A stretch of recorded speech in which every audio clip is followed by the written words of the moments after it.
This portion of the news brought to you by McDonald's. McDonald's, I'm loving it.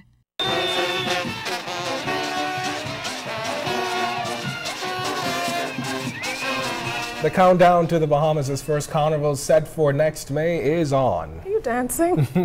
Well, it's an event organizers say is intended to boost culture and the economy. As C.S. Gadley tells us tonight, organizers are moving full speed ahead with preparations.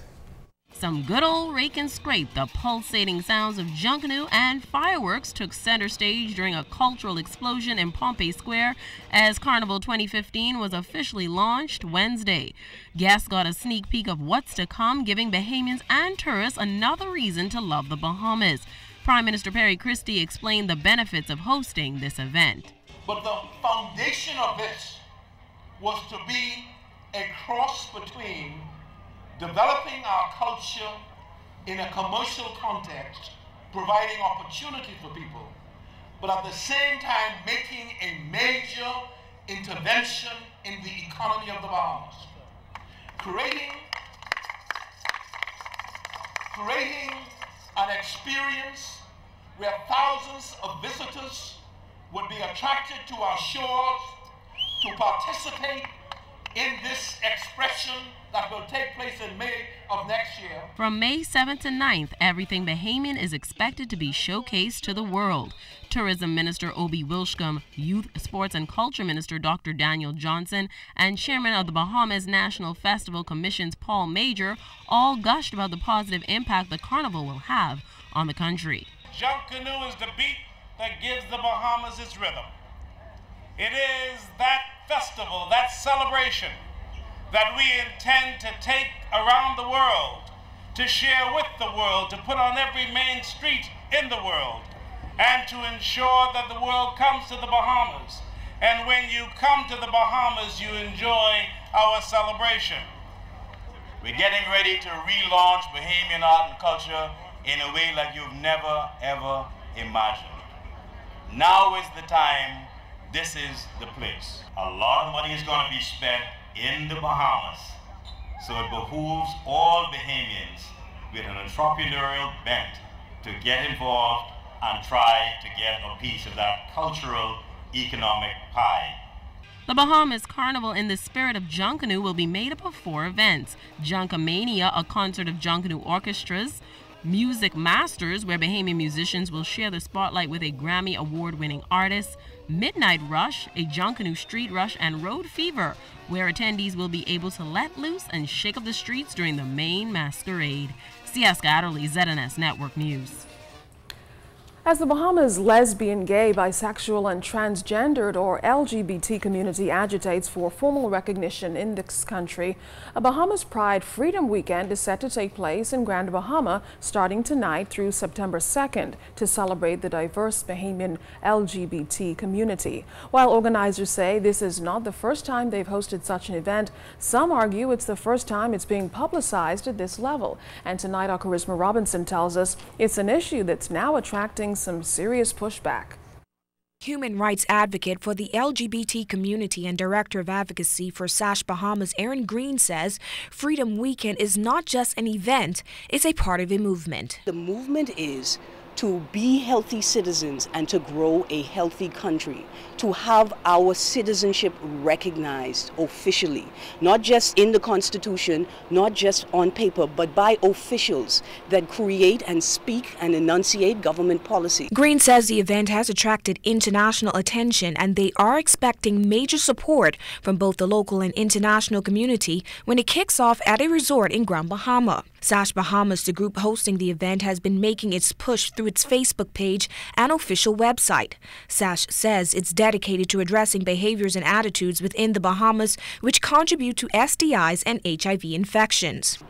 The event has already been published in a number of international and regional, in terms of the Western Hemisphere, publications, news magazines, and we've already received a lot of support by the event, and we have a number of international guests coming to celebrate with us. Green says those in this country who are opposed to the LGBT community having such an event will have to get over it. I don't support it, not at all, because that lifestyle, I mean, it's totally against what my beliefs are. And of course, I mean, I just want to say that you're just definitely not welcome. You can come, but we don't want you to think that we do accept the way that you live. I would say to those people that while they may have, while they have a right to express their opinion, they do not have a right to frustrate or to stop the enjoyment of citizens of the Bahamas and our tourist guests that are coming to join us. I mean, you can feel how you want about it, but there's nothing in law that can stop it.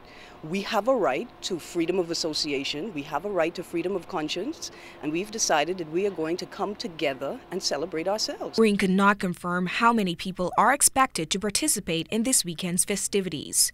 Charisma Robinson, ZNS Network News. It's a program targeted at-risk men, giving them a new reality on the consequences of crime and ensuring that they make a change in their lives. The program also shows the young participants that it's not where you start, but where you finish. Now, to drive that message home, the young men were taken to a number of new developments around the island, showing them that hard work really does pay off. Janae Noel Ferguson attended the closing out ceremony today at police headquarters. They came from different backgrounds, but were all headed along the wrong path. 10 young men participated in the second round of the shock treatment program, and now they say today they're prepared to make a change in their lives. It's coming home late, smoking. You were smoking at 10 years old? That's right. Bursting up people's car, gang banging. 10-year-old Ken Smith is the youngest of the group. When my temper start, I just freak out on people. He, along with the other young men, say they were addicted to a life of crime. Thieving, lying, behaving bad. Before I really get involved with the serious crime activity and something happened to me, they go to jail or get murdered, my parents enrolled me in this program. Now, parents of these young men say they had to act fast. As long as I'm home, he's fine. And the minute I have to go to work or I leave, he would go out and hang with the boys on the block. He acted out. Hitting people, children, taking people lunch money, all the negative things. Sometimes he would walk out of the house without even asking the court or say where he's going, right? And that started to disturb me. During the closing out ceremony, the young men were encouraged to make this first step a meaningful one. There's a significant problem with young men in our community. It's our job to do as much as we can to instill discipline and to enforce discipline in our citizens. You have not been the very best boy that you can be. It means we have some work to do. We are here to support you. We're here to show you some love. We cannot give up on you. We cannot give up on you. The things we did to the program, went to the mall, graveyard, stuff like that. The other thing that really got me is when we went to the prison. We shackle down like dogs, stuff like that. There's something around where we see them. That's like degrading for a human to have to do. Go through something like that. A lot of people feel that we're exploiting these young persons, but that is so far from the truth. Our goal is to develop these young persons. We are providing mentors to these young persons. Shock Treatment airs on ZNS TV 13 on Tuesdays, with a new season soon to be released. Janae Noel Ferguson, ZNS Network News.